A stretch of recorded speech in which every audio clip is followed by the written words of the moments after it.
우리가 들은 대로 만군의 여호와의 성 우리 하나님의 성에서 보았나니 하나님이 이를 영원히 견고하게 하시리로다. 아멘. 동풍이라고 하는 것은 하나님의 백성들이 말을 안 들을 때는 징계가 되지만 하나님의 백성이 아닌 대적자들에게 있어서는 심판이 된다라고 말씀을 드렸습니다. 여호와의 성이라고 하는 것은 성전 하나님의 교회 집과 관계되어 있습니다. 그러니까 주님의 집에 있는 사람들이 절대로 승리하는 것이지 패배하는 것이 아니다 이거예요. 당장 우리가 볼 때는 아무것도 해결되는 것이 없는 것 같고 선에 지어진 것이 없는 것 같지만 가장 많이 가진 자예요. 모든 것을 소유한 자들입니다. 영적 부자란 얘기죠. 그래서 여호와께서 성을 지키신다 이거죠. 성을 지키시고 또 대적자들은 뭐예요? 저희가 저물게 돌아와서 개처럼 울며 성으로 두루 다닌다. 그러니까 대적자들은 멸망한다고요. 그러니까 밖에 있는 대적자가 있고 아는 대적자가 있어요. 가장 가까운 사람이 배신할 때 가장 힘들거든요. 그러니까 사울은 마치 꼭 예수 믿는 사람 같아요. 아니에요. 예수 믿는 사람 아닙니다. 그래서 개처럼 울며 성으로 두루 다닌다. 이것은 이제 사울과 그 일당을 얘기하는 거예요. 그러니까 악한 영이 들어가 있으니까 다윗을 대적하죠. 다윗 시대에 다윗을 대적하는 사람들은 반기독교적인 세력이라고 말씀을 드렸어요. 그 관계성 속에서 성경을 보지 아니하면요, 성경이 잘 안 풀어집니다. 네, 우리가 들은 대로 보았습니다. 들려준 대로, 말씀을 들은 대로 이게 다 그대로 됐네요. 보니까 이거예요. 하나님께서 들려주신 대로, 알려주신 대로, 계시하신 대로, 성령의 감동으로 기록하게 하신 그 말씀 그대로 되어져 왔고 앞으로도 될 것이고 지금도 되고 있네요. 이거예요. 그래서 아벤 에즈라와 김치는 이것을 이스라엘 백성의 말로 이해하였습니다. 그리고 전자는 곡과 마곡의 전쟁을 언급하며 이 예언을 다음과 같이 이어갑니다. 그날의 이스라엘 자손은 이렇게 말할 것입니다. 우리가 곡과 마곡의 멸망을 예언한 선지자들의 말을 들은 대로 만군의 여호와의 성읍에서 그렇게 보았습니다. 성전에서, 하나님의 집에서, 아니 천국에서 그 다 말씀 기록된 그대로 됐네. 곡은 마곡이라고 하는 나라의 왕입니다. 예. 이 곡이 이게 대단한 적그리스도의 세력이란 말이지. 에스겔서 38장에 나옵니다. 그래서 세상의 악한 세력이 아무리 거대하고 결집된다 할지라도 결국 하나님의 주권 아래에 있으며 하나님의 백성을 대적하는 자들은 반드시 심판을 받는다는 사실을 보여줍니다. 괜히 사울이 그냥 쫓아다니다가 자기 칼에 자기가 죽잖아요. 네, 제풀에 꺾인단 말이에요. 아주 그냥 난동을 부려. 그런데 결국은 끝납니다. 그러니까요, 결국 승리는 누구예요? 승리는 내 것일세. 이거예요. 네, 마지막 기회도 환난과 시련이 옵니다. 이것은 요한계시록 20장의 곡과 마곡의 전쟁으로 이어지며 최후의 승리가 하나님께 있음을 확증하는 중요한 예언입니다. 최후 승리를 얻기까지 우리 다 승리할 거예요. 그래서 아벤 에즈르와 김치르라고 하는 사람을 이렇게 존길이라고 하는 주석가가 이렇게 인용한단 말이에요. 그래서 왜 이런 사람들을 인용할까? 자, 유대교와 기독교는 공통점이 있습니다. 유대교에서 기독교가 나왔어요. 구약의 유대교와 기독교는 이렇게 같이 구약의 성경을 같이 보고 있다는 거. 그런데 몰라. 예수님을 몰라요. 그런데 그 중에서 깨어있고 연구하고 정말 철두철미하게 연구한 사람들을 인용한다고. 왜 그렇게 인용하느냐? 아벤 에즈라 같은 사람은요, 1089년에서 1167년까지 살았던 인물입니다. 왜 이 사람을 인용할까요? 히브리 단어 하나하나의 정확한 뜻을 확정할 때 아벤 에즈라의 정교한 문법적 설명을 권위 있는 근거로 삼습니다. 그래서 제가 히브리어를 자꾸 써놓잖아요. 또 김치라는 사람이 있어요. 1160년에서 1235년까지 산 인물입니다. 우리 나박김치, 총각김치 할 때 김치와 발음이 똑같아요. 예. 그래서 이 유대인 문법학자이자 주석가인데요. 왜 이 사람들을 얘기할까요? 구약의 예언이 그리스도에게 어떻게 연결되었는지 설명하기 위해서. 다시요. 구약의 예언이 그리스도에게 어떻게 연결되었는지 설명하려고. 그래서 김치의 논리적 주석을 인용해서 유대교적 전통 해석과 기독교 해석을 비교하거나 보완하는 방식으로 사용했습니다. 정길이라고 하는 학자가 이들을 자주 인용한 이유는 이른바 랍비 분원의 대가에서 정길 자체가 랍비 원래 유대인이에요. 그런데 이게 거듭난 기독교인입니다. 성경을 잘 해석해야 될 이유를 사명을 가지고 이 글을 만든 사람, 이 대단한 사람이 제가 지금 이분의 성과, 연구 성과가 없으면요 시편 다루지 못합니다. 못 만져요. 그래서 원을 가지고 고대 중세 유대 학자들의 통찰력을 빌려서 본문의 가장 정확한 의미를 찾는데요. 그리고 객관성을 증명하기 위해서 기독교적 교리에 맞춰서 억지로 해석한 것이 아니라 억지 해석이 아니라 유대교 학자들조차 인정한 문법적 사실을 바탕으로 자신의 주석이 객관적임을 증명하려고 했습니다.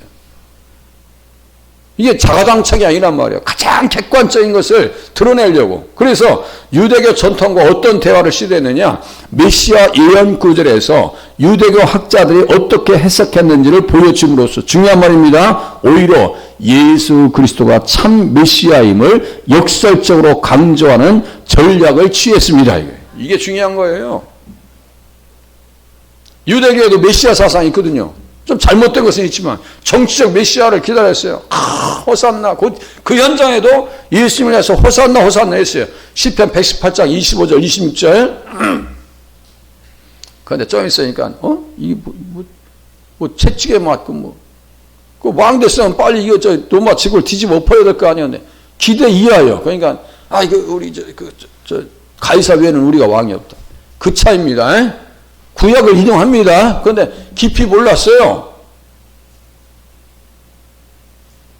그래서 예수 그리스도가 참 메시아임을 역설적으로 강조하기 위해서 이 사람들의 글을 인용했다. 그러니까 문제가 있어요, 없어요? 없다고 보셔야 됩니다. 없습니다.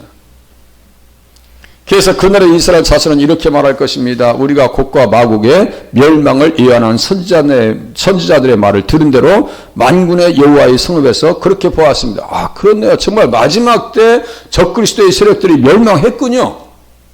그 영혼을 그대로 계시록 20장 8절 이하에 끌고 들어옵니다. 나와서 땅의 사방 백성 곡과 마곡을 미혹하고 모아 싸움을 붙이리니 그 수가 바다의 모래 같으리라.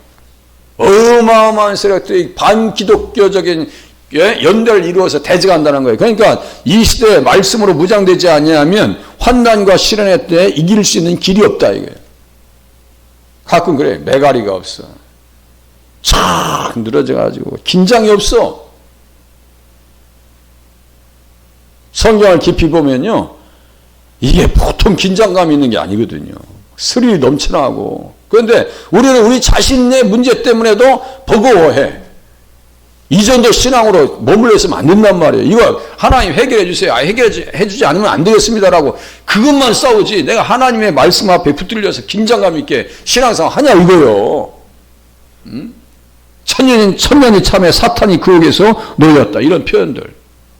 그들이 지면에 널리 펴져 성도들의 짐과 사랑하시는 성을 두루매 하늘에서 불이 내려와 그들을 태워버리고. 교회가 잘 평안한 중에 있는데 그냥 막 대적한단 말이에요. 그런데 지네들이 태워버리지요. 또 그들을 미혹하는 마귀가 불과 유황 못에 던져지니 거기는 그 짐승과 거짓 선지자도 있어 세세토로 반납 괴로움을 받으리라. 우리가 들은 대로 보았다. 우리가 들은 대로 보았네요. 보니까. 어디에서? 교회에서, 구약의 회당에서, 성전에서 들려준 대로 하나님을 대적하는 세력들이 이렇게 멸망당하는구나. 그리고 내가 크고 신 보좌와 그 위에 앉으신 이를 보니 땅과 하늘이 그 앞에서 피하여 간 데 없더라고요. 그러니까 심판에 백보자 심판이 있습니다. 행위의 심판, 믿음과 행위는 동전의 양면입니다. 어떻게 믿은 사람하면서 행위가 없어? 생각해 보세요. 그 천년이라는 시간이 나왔으니까 잠깐 이 천년서, 후천년서, 무천년서, 전천년서 이런 게 있어요. 이거 설명하려면 또 길어요. 이런 게 있어 잠깐 제가 이렇게 올려놨는데요. 어쨌든 이 세력들이 올라옵니다. 자, 여호와의 말씀이 내게 임하여 이르시되 인자야 이 말씀 들은 대로 보았나이다. 볼 거예요. 우리가 들은 대로 볼 겁니다.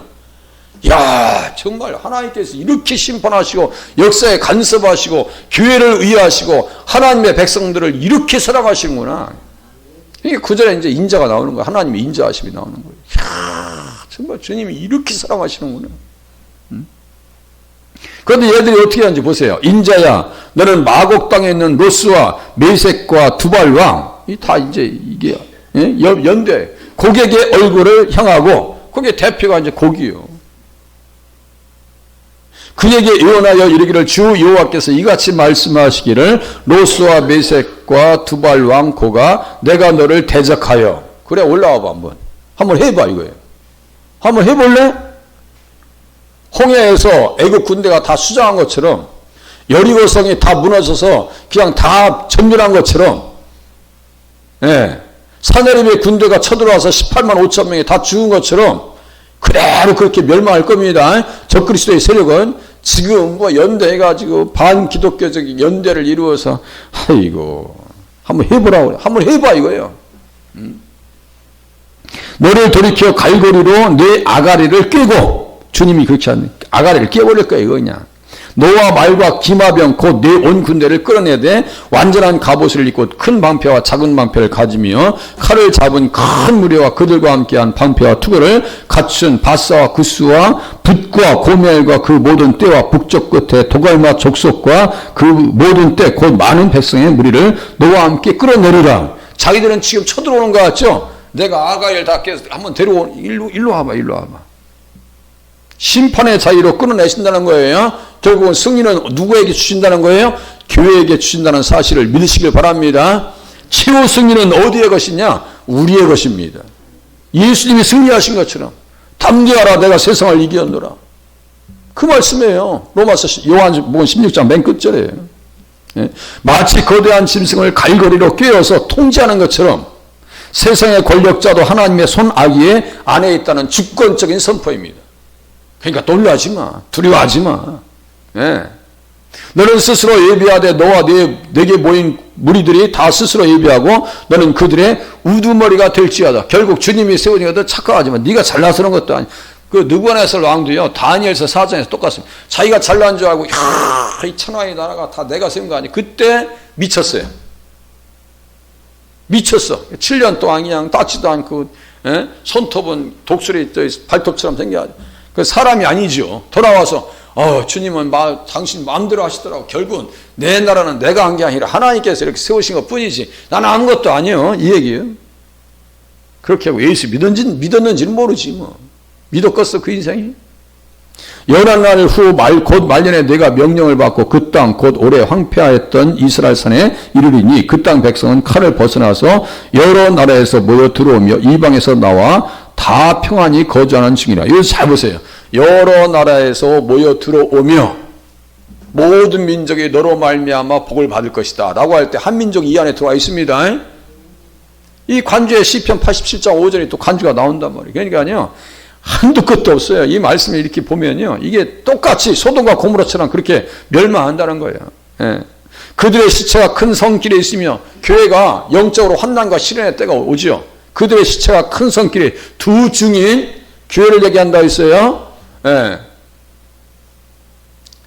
그래서 하나님께서 강한 손으로 이스라엘을 이집트에서 인도해내셨다는 이야기가 전해지듯이 하나님께서는 죄의 사람의 포로 생활과 복종에서 백성을 구원하시고 바벨론이 멸망하기 직전에 그들을 불러내실 것입니다. 하나님께서 우리를 불러내실 거예요. 그래서 바벨론 세상 나라도 멸망시킬 겁니다. 그럼에도 불구하고 하나님께서는 어떻게 한다고요? 교회는 그분의 보호 아래 안전하게 됩니다. 우리 하나님의 도성에서 그분의 백성의 언약의 하나님이신 그분의 도성에서 우리는 안전하게 지켜지고 또 볼 거예요. 들은 대로 정말 말씀 기록된 그대로 됐네. 그래서 하나님께서는 교회를 영원히 세우실 것이고요. 교회를 구성하는 개별 신자들 뿐만 아니라 교회 자체도 그리스도라고 하는 기초에 세워졌기 때문에 그분은 지옥의 문들이 이길 수 없는 반석이 되십니다. 그래서 주는 그리스도시요 살아계신 하나님의 아들이십니다라고 고백했을 때 베드로에게 뭐라고 하셨어요? 음부의 권세가 이기지 못하리라. 음부의 권세가 이기지 못하리라고 할 때 권세는 문자적으로 무슨 뜻이라 했어요?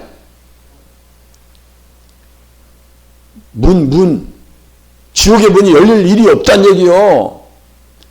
그 계속 말씀드렸어. 그래서 하나님 앞에 인내하고 시련을 극복할 수 있는 자리에 나가시길 바랍니다. 그래서 보세요. 이제 이방 민족 중에서도 돌아오는 사람이 있다니까요. 나는 라합과 바벨론이 나를 아는 자 중에 있다 말하리라. 보라, 블레셋과 두루와 구시여 이것들도 거기서 났다 이로다. 시온에 대하여 말하기를 이 사람 저 사람이 거기서 났다고 말하리니 지존자가 친히 시온을 세우리라. 거기에 다 들어온다. 이방인들이 들어온다는 얘기예요. 만일에 여호와의 전에 산이 모든 산꼭대기에 굳게 설 것이요. 여기 전이 여기 선입니다. 성전. 그래서 여기 성전이에요. 성전이 산이 모든 산 꼭대기에 굳게 설 것이요 모든 작은 산 위에 뛰어나리니. 여기 보세요. 만방이 그리로 모여들 것이라. 여기 만방, 열방, 이방 민족, 모든 민족, 각 족속과 방언과 나라 중에서, 이런 같은 표현이에요. 미가서 4장 1절 끝날에 이르러는 여호와의 전의 산이 산들의 꼭대기에 굳게 서며 작은 산들 위에 뛰어나고 민족들이 그리로 몰려갈 것이라. 그래서 제가 뭐라 했어요? 이사야서 2장과 미가서 4장은 말이 같아요. 그러면 보세요. 말이 같고 글이 같고 생각이 통하면 뭐가 같다 그랬어요? 영이 같아요. 이 영들은, 이 선지자들의 영은 누구의 영과 같아요? 그리스도의 영과 같습니다. 우리의 영과 예수님의 영은 달라요? 같아요? 다르다 하면 그 이단이지. 예수 잘 믿으셔서 오늘도 승리의 역사를 경험하시길 바랍니다. 기도합니다.